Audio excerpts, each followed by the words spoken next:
Hey everyone, and welcome to today's Explainer. Today we're diving into a really fascinating and honestly surprisingly controversial topic that's probably swimming right under our noses in the aquarium hobby. We're going to be looking at a recent post from Ang's Notes on Fishkeeping blog, specifically part 245, which dissects a fish practically every hobbyist has encountered, the OB Peacock Cichlid.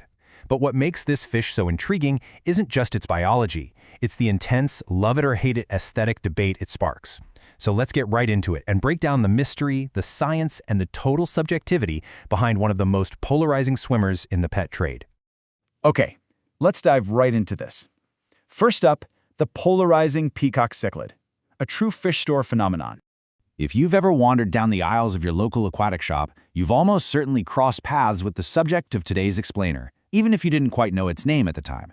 Now, despite its massive prevalence in the trade, the author of the blog, Ang, notes that they just can't fathom its popularity.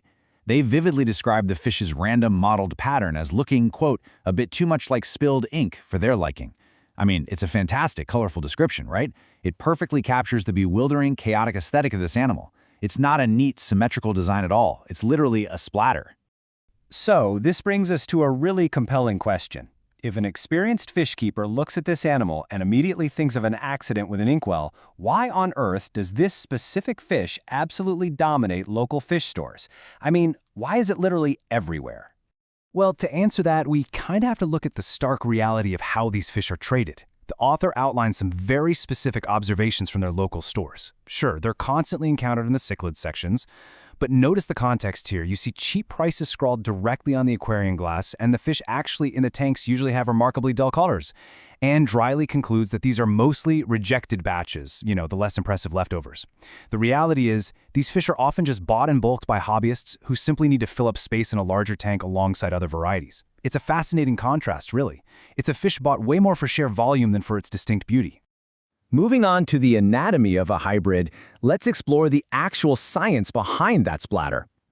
So the crucial point is, what are we actually looking at? Well, OB stands for orange-blotch. It's a specific mottled coloration pattern found in cichlids.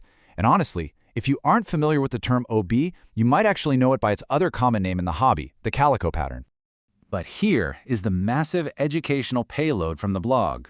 The OB Peacock Cichlid actually does not exist in nature. No way! It is entirely a man-made hybrid, brought into existence through intentional, selective breeding.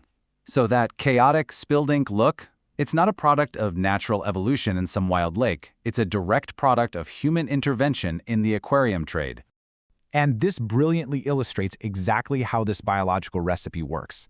Breeders take a male peacock cichlid, specifically from the aulonocara genus, and that's what provides the fish's classic body shape and its underlying iridescent colors. Then, they cross it with a female OB mbuna, usually from either the Labiotropheus or Metriaclima genus. It's the female mbuna that brings that striking, controversial mottled pattern to the table. The whole goal of this hybrid is to perfectly combine those two distinct genetic traits into one single fish. Which brings us to our final section, the beauty debate and subjectivity in the aquarium. The author is incredibly fair here, balancing the concept of true aesthetic potential against pure personal taste. Ang openly admits that based on photos online, there are specimens out there that exhibit a much higher aesthetic potential than those dull, rejected batches found in the local stores. Better versions of this hybrid absolutely exist, but despite knowing that, the author firmly decides against exploring the variety any further. Why? Simply because the hybrid doesn't sit right with their own personal aesthetic taste. Which leads to this fantastic, universally applicable takeaway from the blog. The author writes, "Nevertheless, beauty is subjective and always in the eye of the beholder."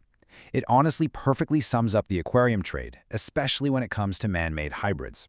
What one hobbyist sees as a striking, dynamic calico pattern, another sees as a messy blotch of spilled ink. And you know what? Neither perspective is wrong. So, we end with a question for you. Now that you know the science, the selective breeding, and the ongoing debate surrounding these cheap, widely available hybrids, would you fill your aquarium with this polarizing spilled ink aesthetic? Or does your personal taste lean towards something completely different? It's definitely a great question to ponder the next time you walk past the cichlid tanks at your local fish store.